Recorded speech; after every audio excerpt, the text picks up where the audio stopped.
A lot of performance cars are built around their engines, but this thing's built to celebrate an engine. It's a Lamborghini Essenza SCV12, a $2.5 million ode to a long line of beautiful Lamborghini V12s. They're only building 40 of these things, and today, we're taking this one for a spin.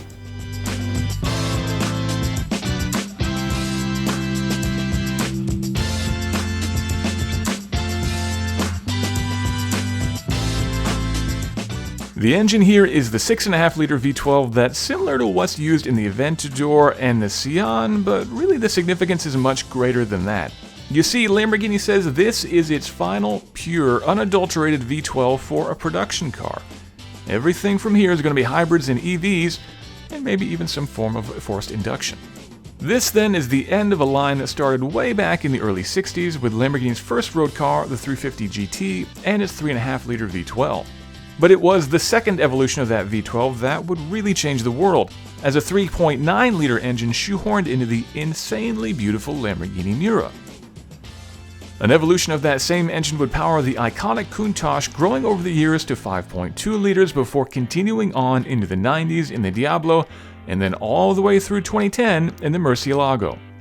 Finally, a new V12, a 6.5-liter unit, would sit in the back of the Aventador and its derivatives like the Sian, but things are a little bit different here.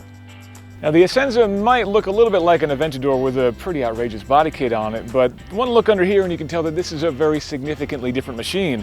And though this engine shares the displacement of the V12 in the Aventador, it's pretty significantly different too. It is making more power, somewhere around 820, 830 horsepower, depending upon your chosen measurement system. But the more significant difference is the way that it's positioned in the car. In the Aventador, it's actually turned 180 degrees from here, because in the Aventador, the transmission sticks off the front. There's a drive shaft that goes up to drive the front wheels, because the Aventador is, of course, an all-wheel drive car. In the Essenza, this was always intended to be purely a rear-wheel drive car, and so they flipped the engine all the way around, and at the back, we have a 6-speed sequential transmission hanging off the rear here. And because this is an X-Track 6-speed racing transmission, this thing is strong enough that they could basically end the chassis here and mount the rear suspension directly to the rear transmission. So now we've got the Olin suspension mounted inboard, a push-rod suspension, which moves the weight of the suspension in closer to the center of gravity of the car and reduces the unsprung mass of the car as well. Everything under here is precision machined and absolutely beautiful, but if anything, the interior looks even more racy. Your average Lamborghini has a pretty wild interior, but nothing touches this. Everything's been pared back to the bare minimum with some design flourishes, of course. We've got a lot of bare carbon fiber, even 3D printed components here inserted as well. But everything is what you need to go racing. I've got a center control here with a few buttons for things like steering the lights and changing the dash mode and things like that. The ignition and the engine starter on here as well. But the majority of the controls of the car are all centered here through the steering wheel, which I'll pop off so you can get a better look at it. And man, just look at this thing. This looks like it's straight out of a Formula 1 car, and it's very similar in terms of the design, a very Formula-inspired wheel. We've got rotary controllers on the side here for ABS and traction control underneath my thumbs. On the upper left, I can change the differential binding. I can change the power steering resistance here. And then buttons for the typical things like pit speed limiter, radio control. I can put in neutral. I've even got a drink button if I got thirsty. On the bottom, there are 4 knobs here on the left, changing the clutch bite point. This has an electrically actuated clutch, so I don't have to worry about a clutch paddle on the back of the steering wheel here. Wiper speed, the engine mode, and the page for the display, which is a Motec display built into the steering wheel itself. The mode here is probably the more important one for me. Starting at 1 is basically where they've recommended me to start, but as I turn this up to 5 gives me full power from that V12. So my goal is to get to 5 by the end of the day and to try to get this traction control down as low as I can as well. And if you look around here, there's one thing that you might notice is missing from a race car. There's no roll cage in here. This is the first FIA certified race car without a roll cage. It's all carbon fiber structural. It's all pretty cool, and frankly, I'm done talking. I want to go racing. Pulling out of the pits in the Essenza, and I'm immediately struck by just how loud this thing is. Now, an Aventador SVJ at full song is an ear-opening experience, but this is next-level stuff, louder than any race car that I have ever had the pleasure to pilot. The whine of that 6-speed gearbox alone is enough to rattle my teeth. I'm mic'd up for this drive so that I can talk you through it, but the volume in the cabin is so great I literally cannot hear myself talking, and so here I am a little later adding some voiceover commentary. First order of business is warming things up, and you can see me cranking the wheel over to force understeer and to get those front tires up to temp. It's a cool day for my drive, about 50 degrees Fahrenheit, on a bumpy, dirty track with little grip to give. I need to get as much heat in those tires as I can. The same goes for the brakes. Strangely, the Essenza has a long, soft pedal, a stark contrast to the BMW M4 GT4 I just drove, which was a little bit like kicking the brick wall whenever I stepped on the brake pedal.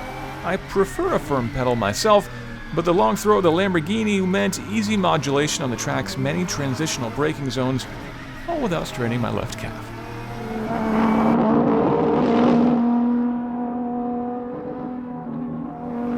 The seating position is distinct as well. I feel like I'm laid back, more like a Formula car than many GT cars.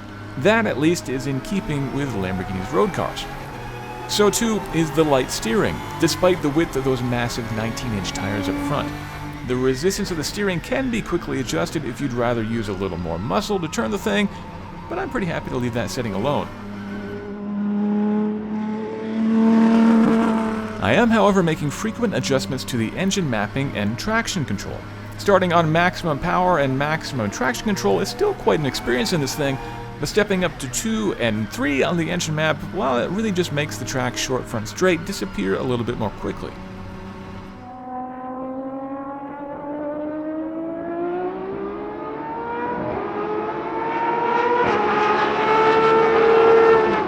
But dialing back the traction control, that changes everything. As I turn that down, the car comes alive, powering out of corners much more aggressively and spinning up the rear wheels on every mid-corner bump. As I step up to maximum power, engine map 5, I need to start taking a higher gear through the track's final long right-hand corner. Not just because I'm going faster, but because the bumps are enough to make my right foot bounce on the accelerator. With well over 800 horses going through the rear wheels, it's very important to keep your mid-corner throttle application smooth, and a higher gear helps with that. Eventually, though, it was time to pull into the pits. My time with the Essenza SCV12 was over, and with that, the end of my time with an unassisted V12 from Lamborghini. The company has said that its Aventador replacement, due in 2023, will be a plug-in hybrid of some sort. No details yet on range or battery size or type, just that whatever V12 it carries will have some sort of an electric partner. This, then, is the end of the line for the company's traditional V12s. I guess I should be sad that Lamborghini V12s are going away, at least in their unassisted, non-turbocharged, non-supercharged forms, but honestly, I'm not really that sad. I mean, yeah, it was an honor to drive this thing, and it will be a shame to have them go away, but ultimately, whatever comes next, whether it's hybrids or electric cars or whatever, there's still going to be a Lamborghini, and that means they're still going to be outrageous, and they're still going to be great.